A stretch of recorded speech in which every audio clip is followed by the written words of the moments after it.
Okay, I think we're gonna start now. It is going to be recorded, so if anybody does miss out, they'll be able to just watch the recording at the end. Okay, hi everyone. My name's Martin. I'm one of the tutors slash mentors slash markers here at Norif, and I try and specialize in React. It's where I try and focus my studies. Even though I know Angular and I know Vue, React is where I try and focus all of my sort of attention. Okay, so let me just start sharing my screen.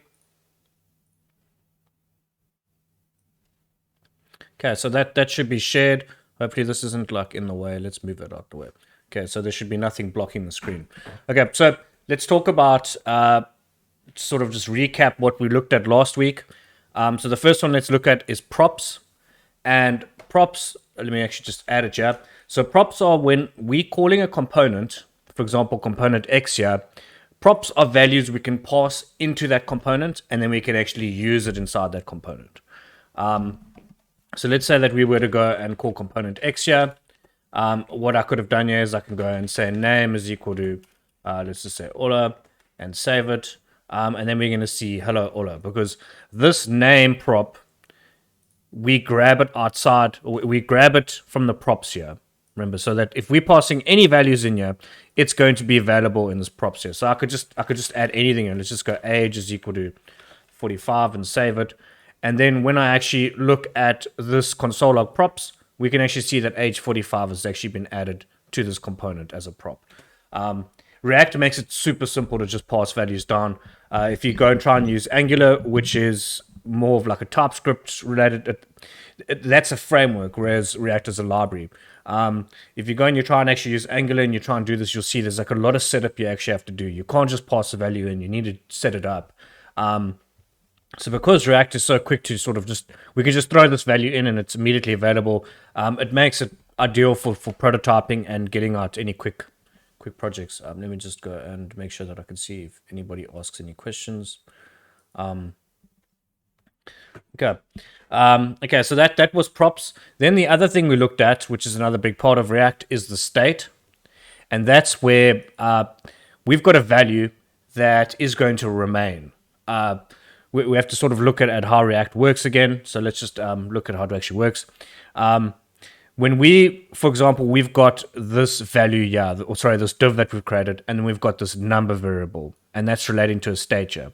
When we change this number value, React does a comparison. So it does a comparison through the DOM here. It basically looks and sees, oh, wait a minute, my number is 0, but it needs to be 1. And it sees that there's that difference. And so what it does is it changes this div that's here. So it actually re-renders. You'll hear that commonly spoken about in React is that you're going to re-render. And a lot of times we don't want there to be these re-renders. So we change this value here. It's going to reload whatever that needs to be reloaded anytime a value is being changed that's being used. Sometimes we'll have it sort of re-rendering 2 or 3 times because we're actually calling like 3 separate functions like this, and usually like that we actually want to kind of prevent that from happening, but we're not looking at that right now. So React works largely on re-renders where the content is going to get regenerated into the HTML, and when we're changing a state, it's actually going to go and re-render. So let's just go and console log here and say re-render and save it. Okay, so I'm just going to refresh the page. And now look when I'm clicking this number. So I'm clicking the number and this value is actually going up. Let's just make it bigger. So as I click this, what it does is it sets this number. It takes this number and it adds 1 to it each time. So I'm clicking it and it's adding 1, adding 1, adding 1. But you can see that when I've actually console logged render here, it's logging that out. Because what it means is that basically this component is re-rendering out each time that's happening. And there is actually a way we could actually, in this particular case, prevent it from re-rendering, even though it's updating like this. But yeah, we're not going to be looking at that right now. But so it's important to know that React is re-rendering. It's redoing this component in here every single time that something actually changes. Okay, so that's props and state. Any questions so far? No. Okay, so that's props and state. I think let's just take a quick step back and look at how React used to work and the way that it is now. And then we can start talking about functional components. So I'm actually going to just go and copy paste some code here, so I don't have to rewrite it. So let me just grab something from our notes that I've got here. Just give me a moment. So React, when it first came out, what they would use is they would use class-based components. So you'll see that. Okay, so I've actually got it here. Let me just duplicate this file, and I'll just call it app.js.old. And I've got this app here, and I'm just gonna copy paste. Well, that didn't work. Okay, so that's because I've copied from it.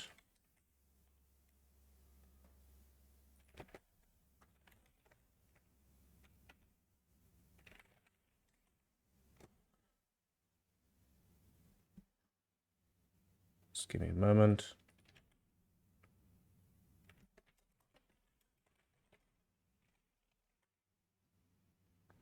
Okay, so here is like a similar app that we've got. It's not entirely the same, but if for those that don't know JavaScript and React and all of that yet, that's fine. Don't stress too much. I will try and step back to things that are more simple. The main thing here we just want to sort of see here is that when we actually created a class, our component, we would use this class keyword, and we would use the way the classes work in JavaScript. And then you would eventually have this render method, and this is where the component or the stuff that's the HTML is getting rendered out. Now we don't use this method anymore. The way that it's done with the class here, this is considered like an outdated way of doing it.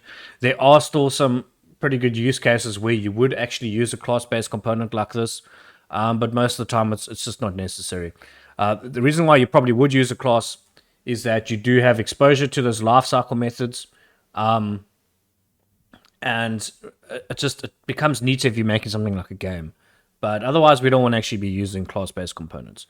What we actually want to be using is functional components, or FCs.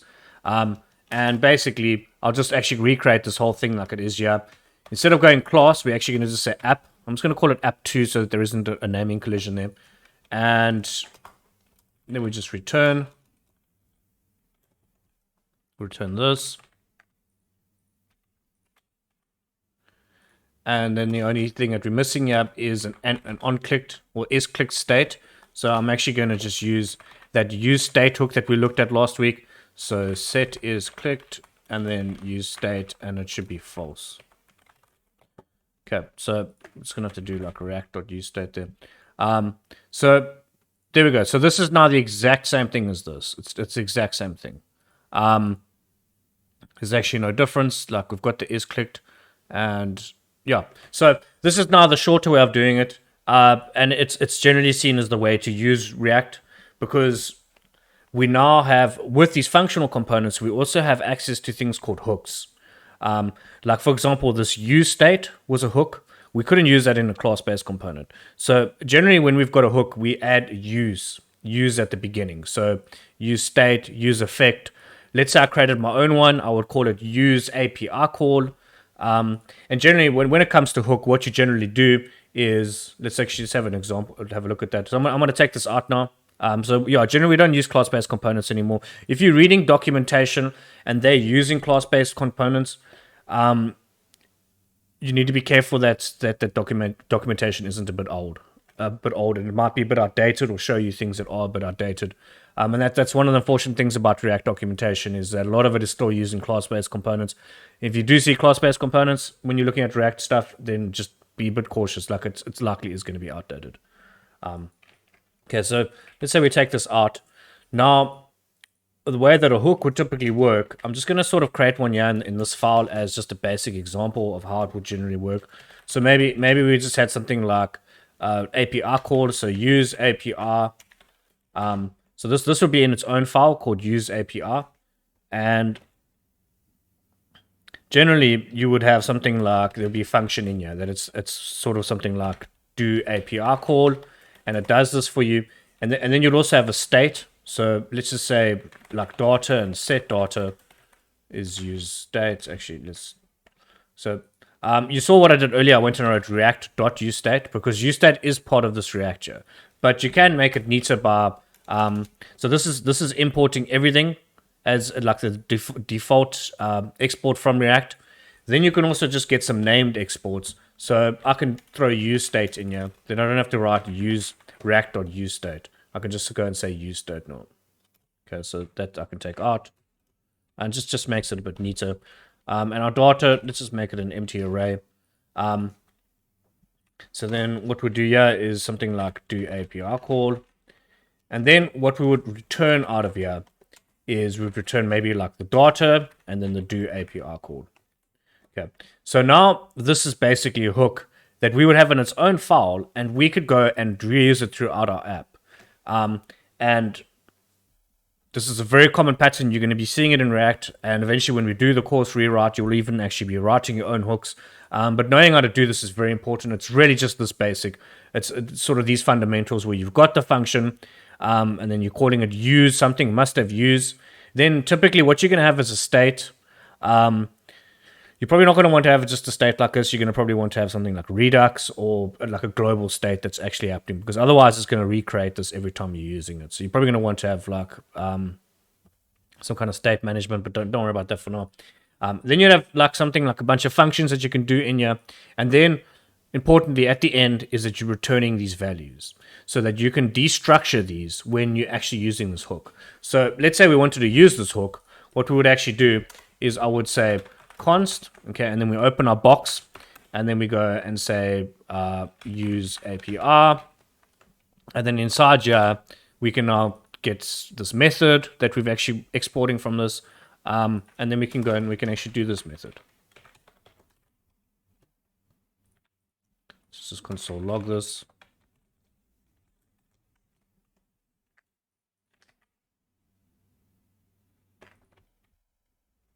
Oh, and I broke a bunch of stuff. Okay. I'm not going to worry about fixing it, but the main thing is you can actually see that I'm actually getting this API call here. So this thing that I've actually showed you now, this is how you actually write a hook. It took me a long time to learn how to write a hook because everything out there makes it so complicated. Meanwhile, it's actually quite a basic concept, and it's just that we're going to have a function, and what we're going to do is we're going to write a bunch of stuff here, and then we're going to expose the stuff that we want. So these things that are actually getting returned, these can be accessed when I go and use the hook. Okay, so this use state over here, this is a hook. It's doing the exact same thing, except what they do is in their hook that they've actually got here, they're actually doing something like creating a state. Let's actually change this. I'm actually going to just remove all of that. I'm just going to reuse this. So I'm just going to call it state and then set state. And then they're returning state and set state. So this is basically what they're doing when it comes to use state. And then when we're destructuring it, because it's an array, I think we should maybe talk about destructuring arrays. That'll probably be beneficial to everybody. I'll jump to this in a second. So because we're destructuring an array, that means we can go and set this to whatever we want. This state is going to be the first value here, so I can go and say anything, pet top.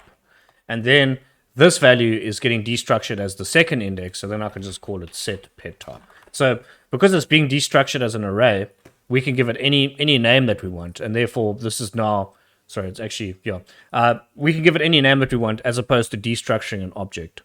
Don't know if there's any benefit for me to go into destructuring at all. Anybody interested? No.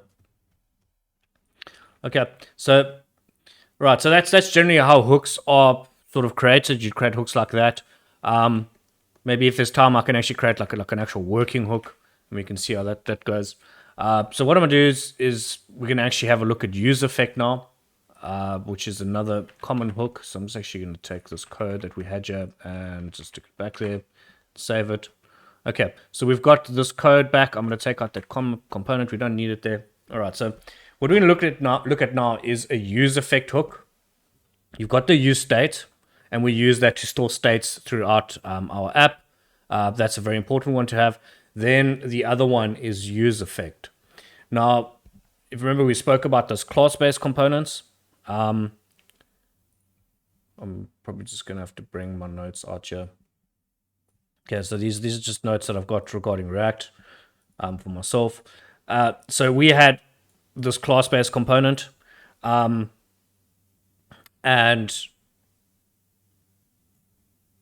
what you can do with the class-based components is it's actually got lifecycle methods. So let's actually go and look at that. I'm not going to be able to remember all off the top of my head. There are quite a few, and some of them are deprecated, meaning that they don't actually work anymore. But so you've got these component did mount, component will mount. This one is now, they're actually not going to use that one anymore, so you have to stop using it if it's in your code. There's component did update. Then there's these older ones, component will update, will receive props, will unmount. And so basically what these functions are doing is that it would allow you to have a function here. So let's just as an example. Now you can't do it in a functional component like this, but just as an example, it'll be something like component will mount. And then inside here, the code that you have here, as soon as your component mounts, it's going to run this code that's in here. And then when your component unmounts, then you can have another one. So component will unmount. And you could have this code that runs. And it will run automatically. You wouldn't actually have to go and call this. So as soon as your component mounts, this would automatically be called, and it would run this code. So maybe it would do like an API call. And then maybe it was actually doing like a timer to do an API call every 10 seconds. Then eventually when your component unmounts, but now you've got this timer that's running every 10 seconds, what do you do about that? So what this would then do is allows you to do what they call cleanup. And basically, in our example, we had a timer that runs every 10 seconds. We could maybe kill that timer. We would store the ID of a timer. Like when you create a timer in JavaScript, you actually get an ID. So I could say const ID equals to set timeout. Just as an example here, so you know what I'm talking about. And then here's our time in milliseconds. So in JavaScript, we can create a timeout, which is a timer that runs, and then when it finally hits the end, that's when the code runs here. So this is actually 3000 milliseconds, so it's actually 3 seconds. So let's actually just do this, 3 times 1. So now we know it's 3 seconds. And so after 3 seconds, the code will run. Now, sorry, so this runs once and then time actually finishes. So there's a way that we can also do, there's set timeout and then there's set interval. Now, interval is different. Timeout is like a timer. It's going to run, and then it's going to stop, and then it's finished. It's not going to do anything. It's finished and cloud. It's done then. Set interval, on the other hand, it's going to run every single time that duration runs. So every 3 seconds, this is going to run. And then again, every 3 seconds, and again and again. And it won't stop. It'll just run for eternity. Now, if our component had unmounted, we'd removed app for whatever reason, this code would continue to run, and it would start throwing errors because there's nothing for it to exist on. So what we have to generally do is we need to remove this ID. So we could probably store this ID as a state or as a ref or something, and then over here we would actually go and stop this timer. Okay, so that's why you would sort of have these life cycles. Now, with functional components, we don't actually have these life cycles anymore. What we've now got is something called use effect. Okay, and that's works with, we create use effect, and then it's just a function, and then inside you can have an anonymous function. So that's an anonymous function, as you usually note. What you tend to see here is people will do the anonymous functions like this with the old function keyword. When it comes to React, at that stage, you should rather be using ES6 functions. Like when you're learning now and you're new to JavaScript and all of that, it's fine that you're doing a function keyword like this. But by the time you get to React, then you should be looking at doing arrow functions, just because it's more concise and it's typically the standard. You don't want your code to not match style guides out there. So better get used to it now. Okay, so this is a use effect, and what it's going to do is basically it's going to run. It's going to, like, I'm trying to think of the best way to basically describe this. depending on your settings, it's going to run each time your component will mount and unmount. But it depends. They've tried to basically take all of those different life cycles and stick it into one life cycle, being the use effect. So there's different ways that this can actually work. Okay, so let's look at it. Okay, so when we have it just as a use effect like this, it's basically just going to go and it's just going to run every single time as a re-render. Okay, so let's go and just refresh this. Okay, so hello, it's me, Mario, and I click it. Can you see that it's just running every single time? Okay, so every time I'm clicking this, it's updating this number, and because number is the state, it re-renders this component because the state is updated. Otherwise, it doesn't know how to actually keep track of everything. So as we're clicking this button, this is actually getting updated, and then that causes the component to re-render. Okay, so now you can see that whenever there's a re-render, our use effect is actually triggering. So code is actually running it every single time. Let's take this. Actually, we leave it there? Yeah. Okay. So each time this is actually running, it's calling this use effect. Okay. So now that basically works like on component did update is the one thing I think they have. The old lifecycle method was component dot update. I think this is the right one. And so basically it just runs this every single time there's the state updating. Okay, so that's the one way. Then now we've got a dependency array. And basically it's the second value after this callback. So you've got this callback that runs here, and then you've got this value here. I think let's just take a quick detour and just have a look at callbacks. Sorry, let's just so that it's beneficial to those who are learning or coming from JavaScript and all of that. So what often happens in JavaScript and in functional programming is we make use of callbacks. So I'll give you an example here. Say we've got a function that, say we've just got an array here, so my array, and it's just a bunch of numbers.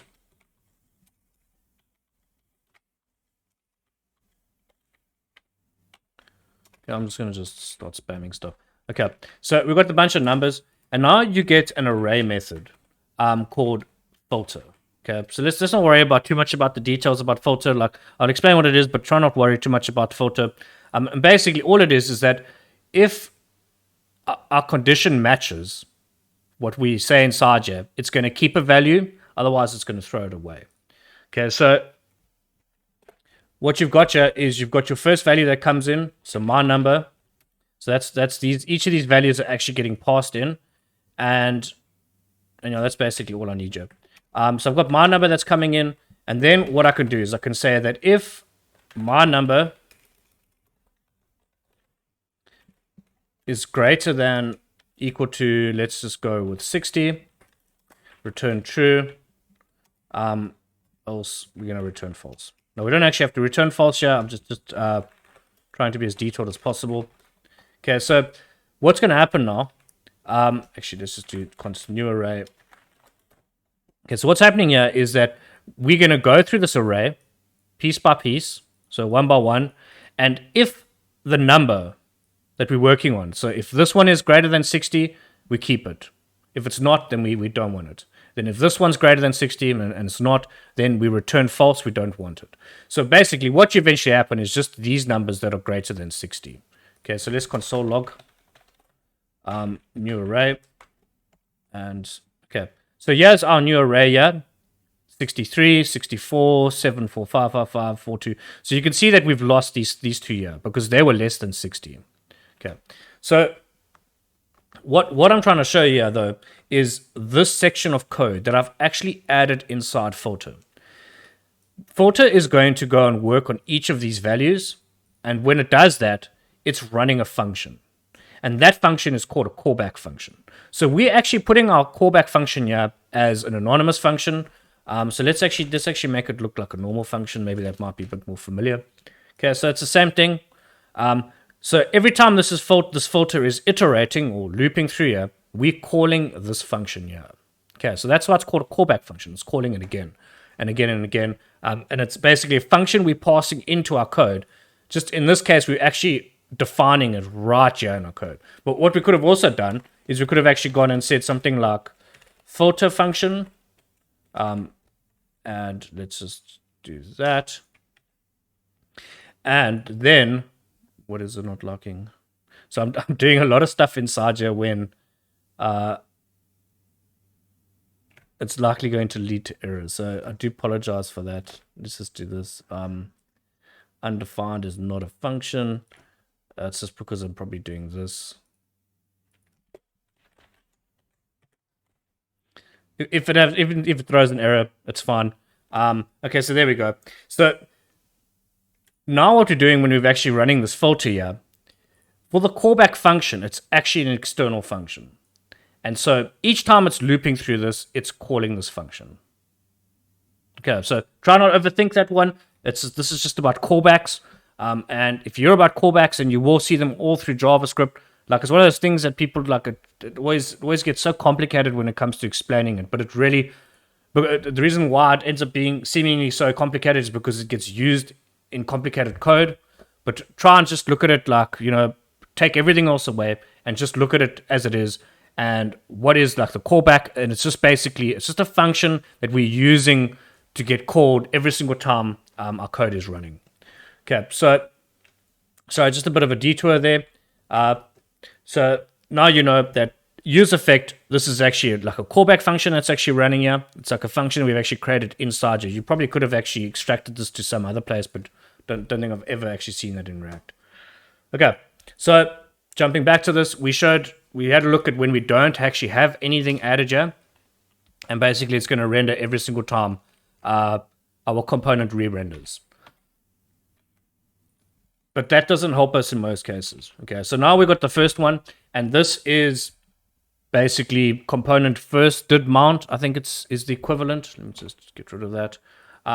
Okay, so what this is going to do, by adding this is called a dependency array, and it is, in some places, it becomes fairly common in like your use callbacks, so that you can memorize. Basically, you can make it that it remembers functions, so that it doesn't have to recompute everything, and it becomes a lot faster. But yeah, that's sort of higher level, so don't worry about that. What we've got here is a dependency array, and we can add any variables that we want to watch. And if a variable updates, so for example, if we added this number here, and it was to update, it's going to call this useEffect. Okay, but before we add a number, let's look at it when it's just empty. When we have a dependency array and it's just completely empty, it's only going to render once. This useEffect is only going to get called once, and that's when the component first mounts. It's not going to keep going and rendering over and over. Okay, so let's go and save it and refresh the page, and let's click the button. Okay, so now you can see that as I'm clicking this, we're getting this re-render to call over and over. So it's at 21. I'm just going to keep clicking. There we go. So now we're just like, flying there.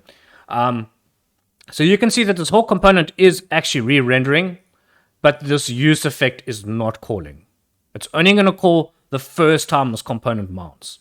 If I was to unmount this component and then remount it, then you're going to see it's going to call it again. So if I refresh the page, there, hello, it's me, Mario.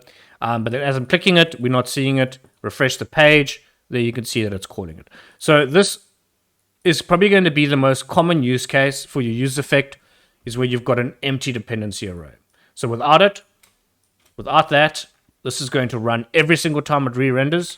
With the dependency array, it's only going to run the first time the component renders.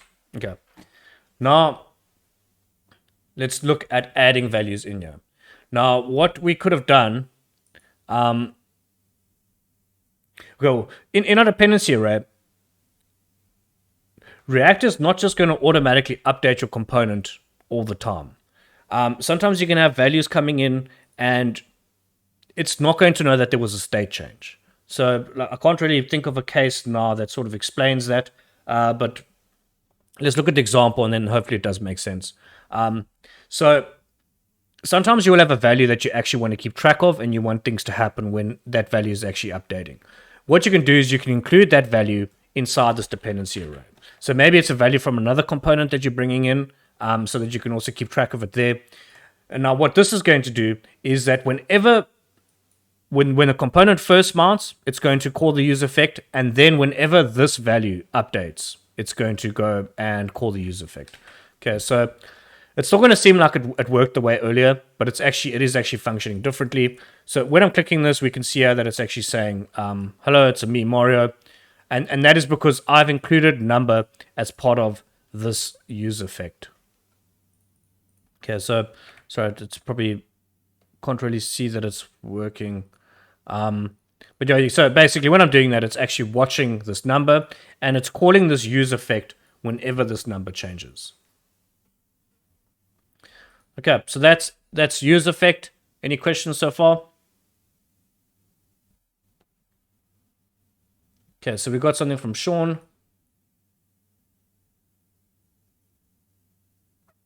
Okay, so what is the best way to access an object in the local memory from a functional component? For example, return a boolean if a local memory contains a matching ID on a mapped button. Would a hook, use effect, click handler be best? When you say local memory, do you mean local storage? So okay, so what's the best way to access an object in local memory? So local storage.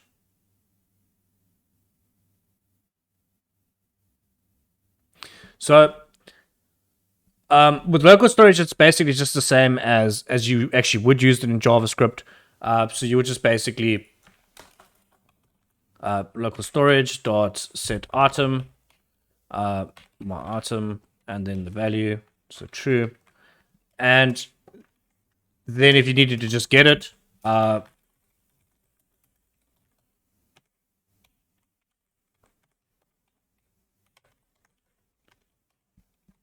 so it's just really just a matter of trying to handle it like this. But you're gonna start having situations where maybe the item doesn't exist, and then you're trying to use the value. So what you have to do is make sure that you've got sort of like some error handling to make sure that this isn't going to be undefined. Like if it is undefined, then just return an empty string. And then what you actually do in the course is you actually create a local storage hook in React. And basically what you would do is you'd have a hook that goes and handles all of the stuff, like getting the item, setting the item. And all you would do is you would actually use your hook like this. You would say const, actually would do something like this, is equal to use local storage hook. So just presuming you'd actually go and create this hook, you'd have something like get item and set item. I'm not sure if this is the way that the storage hook is set here. And then it'll really be as simple as const my item is equal to get item and then the value that you want. So my value. And then this hook itself that you've created, it's going to handle sort of all that error handling, making sure that there isn't making sure there's a default value and it can get parsed correctly, because sometimes you can get something from JSON and it can't be parsed correctly. So this would handle all your error handling, and then you would just use these methods that get exported by the hook. As for your question, like for example, return a boolean if a local memory contains matching ID on a button. Yeah, I would start with just normal local storage. Then after you've like there's the three things are working is make it work. What is the next one? Make it work, make it fast. Let me just Google it. Make it work. So things make it work, make it right, make it fast. Yeah. So first thing is get it to work. Like honestly, always try and remember these three things here. Make it work, make it right, make it fast. The first thing you're gonna try and do is just actually get it to work. So don't even use a hook or anything of the sort. Just get the local storage to work. Then you want to make it right, which is the next one. So then what you can do is you can look at extracting this into an actual hook. And then making it fast is optimize it so that it's going to work really, really well. All right, I hope that actually answers your question, Sean. Not sure if that's exactly what you were asking. But yeah, so I'd suggest getting a hook like this going and setting the items where it's already through like an error handling system, and then you're just dealing with it like it's a normal variable. Then let's, for example, we did get item or my item. What is it, like my button ID? So let's say we were just getting a button ID from here. Then we would just say my button ID is equal to, I don't know what ID you'd want. So let's say we wanted 99. Then we could just render out a button here like this. Something like that. Yeah, so don't try not to overthink this one. You just basically just like separate the implementation of local storage from the way that you get the values. Then it should be straightforward. Okay, so we've got about 20 minutes left. I want to leave like the last 5 minutes or 10 minutes for questions. So just thinking what else we can actually look at here. Are there any requests for any information that you would like to have covered? No. So I think what we can do is maybe just look at building another component very quickly, just so that it sort of like hammers down how we would typically build a component. Okay, so yeah, so if there's anything you want me to cover, just shout there. Otherwise, I'm just going to go over sort of some general knowledge stuff here. Okay, so I think what we're going to look at now is building on a component and sort of how to do it in a clean way. But some of this will be opinionated. So I guess let me discuss that quickly. So some things in coding are opinionated, which means that there isn't an exact way to do it. There's millions of ways you can do it. And you just have different people's opinions on how it can actually be handled. And then generally, what is typically the most popular opinion is generally what's widely adopted. You know, maybe Airbnb does something in their style guide. Let me actually just show you Airbnb style guide, so that's got some sort of exposure to this kind of stuff. So there's the company Airbnb. Sure, you've heard of it, but if not, they let you rent. As a property owner, you can rent out your property, and people can rent it and book through the system. Now they've got an amazing dev team there, and they've actually created this style guide for how you should code when you're working at their company. But they've made it public, so anybody can basically go and get these rules. So these tell you how you need to be doing certain things. And if you actually use ESLint and you initialize it, so let me just actually do that here quickly. Might have to undo it though. So I'll just go ESLint init, which means to initialize. And don't stress if you don't know what I'm doing here, but this is a linter. It's going to show me any errors in my code. It might go terribly now, but just still going to go through with it. So I can choose if I'm using a framework, and I'm using a framework. Browser. Okay, and now what I can do is I can choose a popular style guide, and it's actually going to use the style guide that we've actually got here. So I'm going to use popular style guide, and then you can see Airbnb is actually already added to here. So a lot of companies are already actually using this way to sort of style their code. So I'm going to push enter, choose JavaScript, and it's going to just install some stuff for me now. And then it's going to probably go really badly, and I might have to just delete it. It's probably going to like just show tons of errors in my code now. Like for example, okay, there we go, bam. Okay, so you can see now this is actually the linter kicking in, saying that there's a problem here. Yeah, I've actually gone and imported from React twice. Can't do that. So I need to actually have done use effect here. And here it's saying that I haven't used this. It's declared, but its value is never read, so we don't want that. That's unclean code. We've got a whole bunch of code that's actually not doing anything, so let's take it out. And let's see what the next issue is. Yeah, must be placed on the new line. Okay, so this is going to be a conflict with my prettier rules. There's nothing I can really do about this at this stage. Yeah. Okay. So what I'm going to do is I'm just going to ignore this for the entire file. It's a quick fix, and just ignore. And then let me ignore the other one. And let's see what the problem is there. Okay, so you should never have to go and disable it like I'm doing here. But it's just so that we can make progress.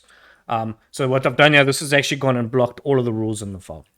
Okay, so yeah, so you got the style guide, and usually we would try and follow things according to the style guide.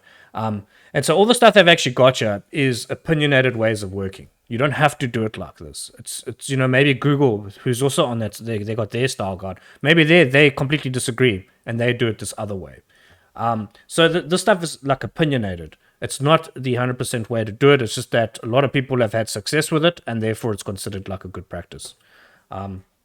Okay, so there was a long sort of intro for why I'm going to be showing you the way that I would typically do it. So what I'm going to show you now is the way that I would go and break out my stuff. It's not the only way to do it, and some people might disagree with it completely. It's just the way that I've worked with it in the workplace.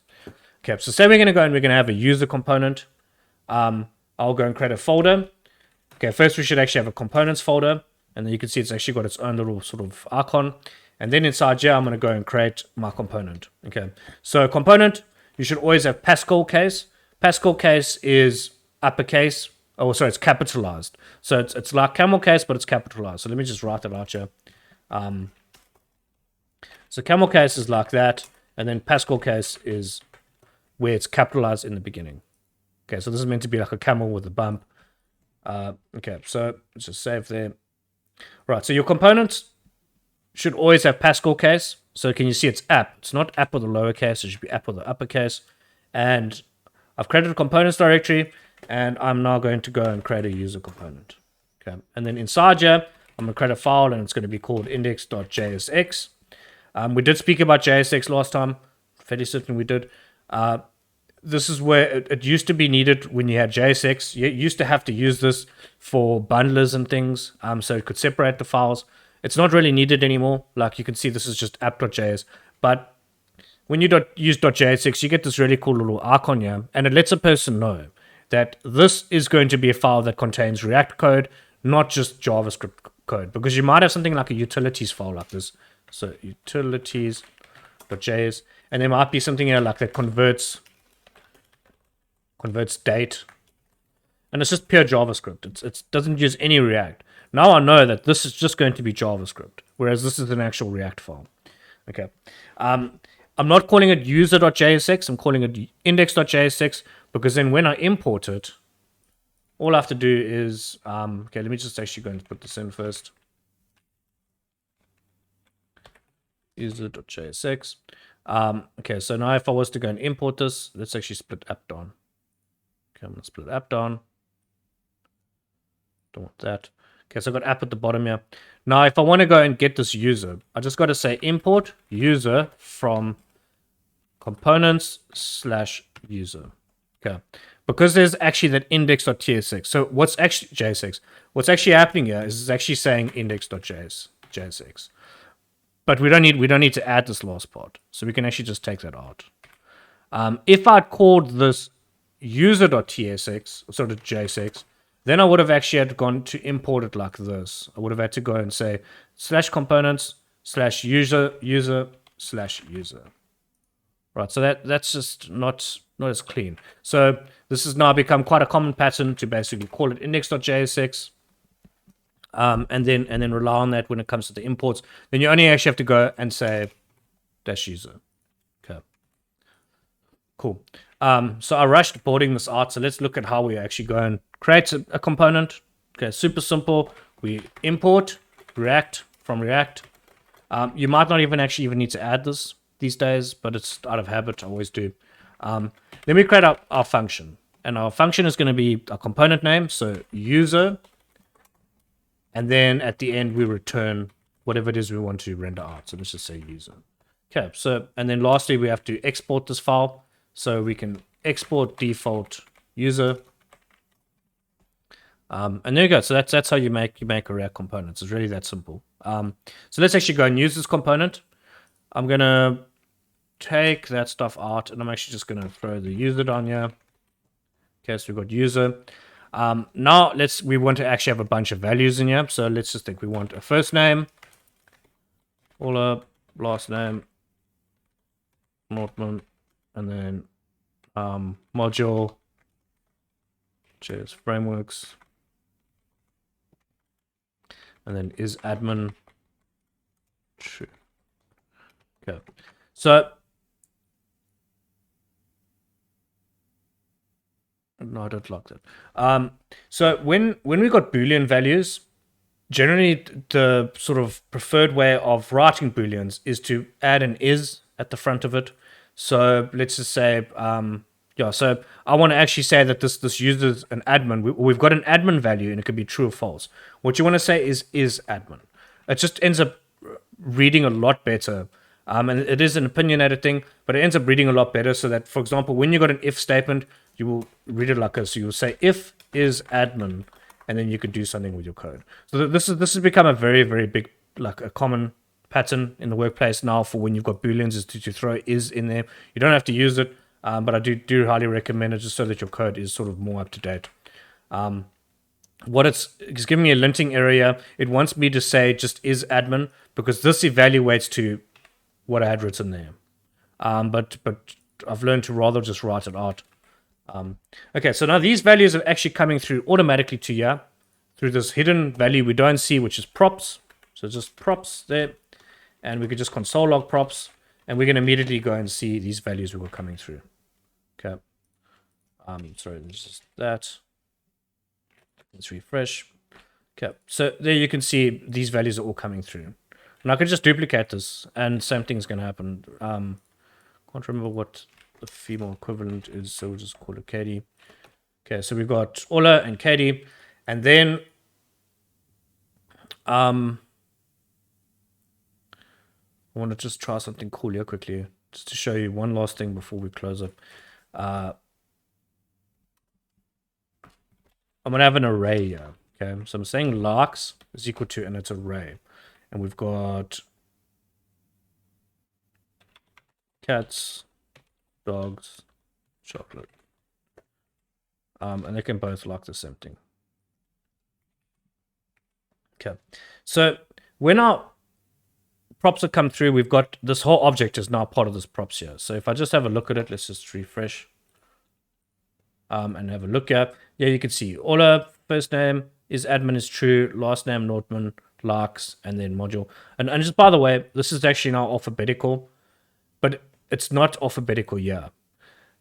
This is the browser that's gone and has put this object, the keys, in alphabetical order, but never ever depend on this being in alphabetical order. It's never actually going to be in alphabetical order. This is the browser that's just doing like this. So never ever rely on the order of values in an object, because they don't maintain that order. It's only in an array that the order's of importance. Okay, so I created this array here, which is larks. Okay, so if I wanted to get access to just this larks, I can go console log props.larks. Oh, sorry, supposed to have an end there. Okay, and then we've actually got this cats, dogs, and chocolate. Okay, so what I'm going to do is I'm actually going to go and set this to a value. So I'm going to say larks is equal to props.larks. Okay, and I'm actually just get rid of all of that. And then this console log larks. Save it. Refresh. Okay, so we can see here's the larks from... Okay, actually, Katie is different. She's confusing. So she wants birds and she wants snakes, I guess, and then she likes sweets. Just so that the order, we can see that the data is different. Okay, so we've got here is Ola and here's Katie with the two different arrays. Now, here is where it gets really, really cool. So we've got this larks array. Now, what we can do is we can go and conditionally, well, not conditionally, we can just render out these larks with just like a single line of code. Okay, so what I'm going to do here is I'm going to go and create a div here and say larks. She wants an unordered list. So I'm going to create an unordered list here. And above this, I'm going to say larks. Okay, let's just see if that's going to be fine. Okay. I'm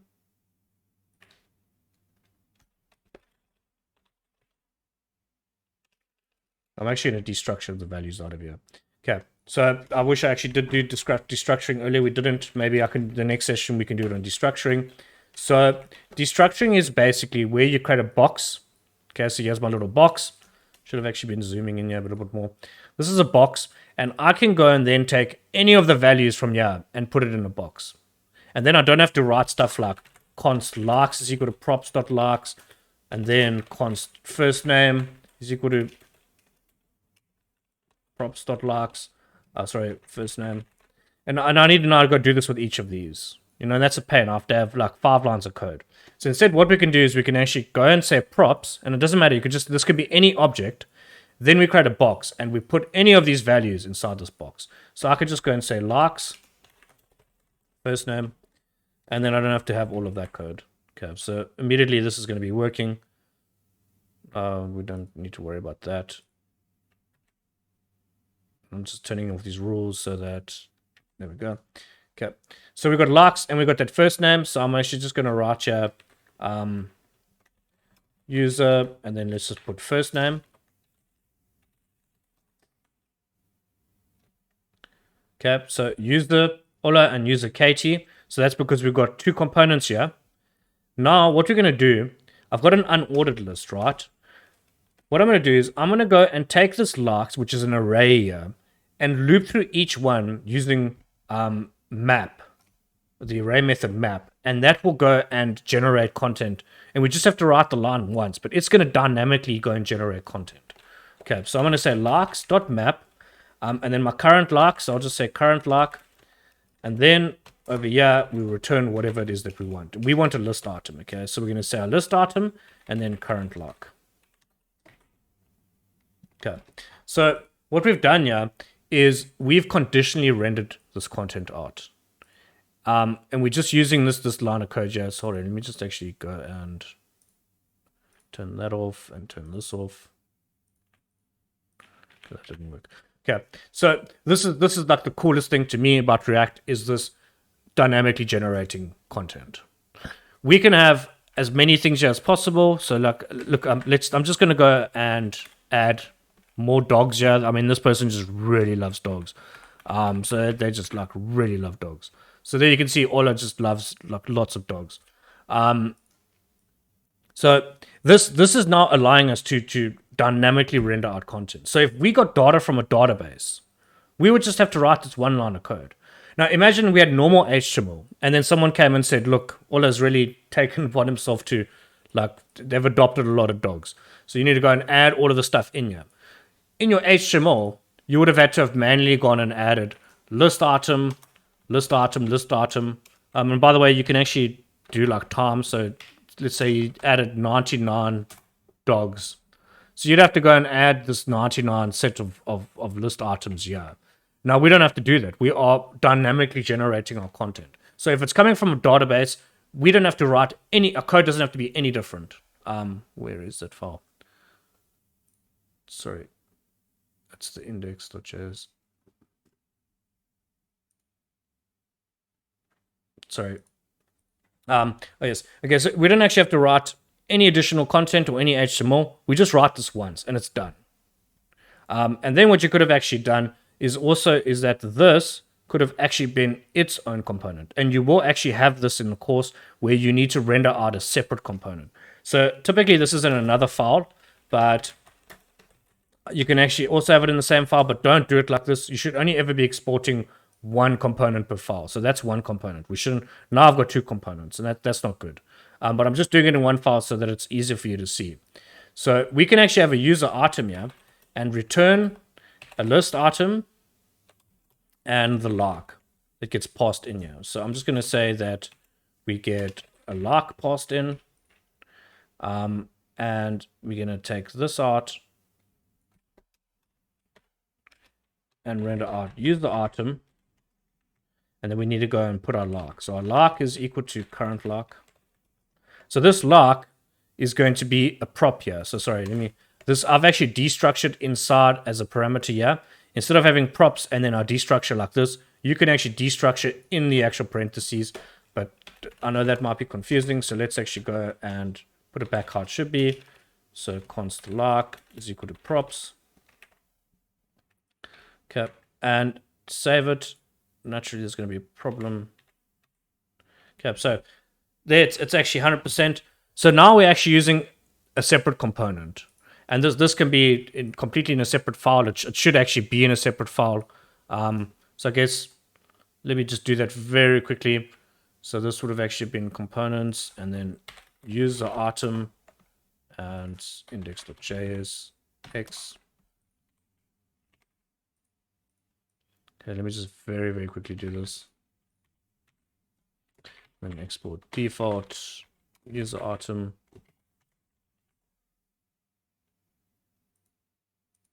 And then we don't need that. And then over here, I'm going to take that out. And I'm going to try and use code completion here. We'll start typing out user item. Now, if your computer is a bit slow, it might not pick it up straight away. I know on my laptop it has problems. But because I can see it now, if I push tab, it's going to automatically import the file that I need. So I'm going to push tab. You can see it actually dropped one line, and yeah, it's actually auto imported what I need. So that's super, super helpful. Okay, so use the item, and our lark should be the current lark. Save it. Okay, so now let's just delete that.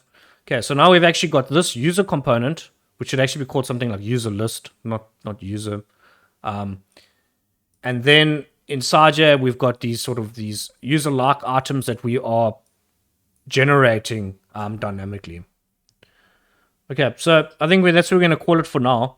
Are there any questions? Anybody have any questions? It's been a very quiet session. I hope it's actually been useful. I know I'm trying to find the right balance between not going, too complicated into it, but still being useful for people that,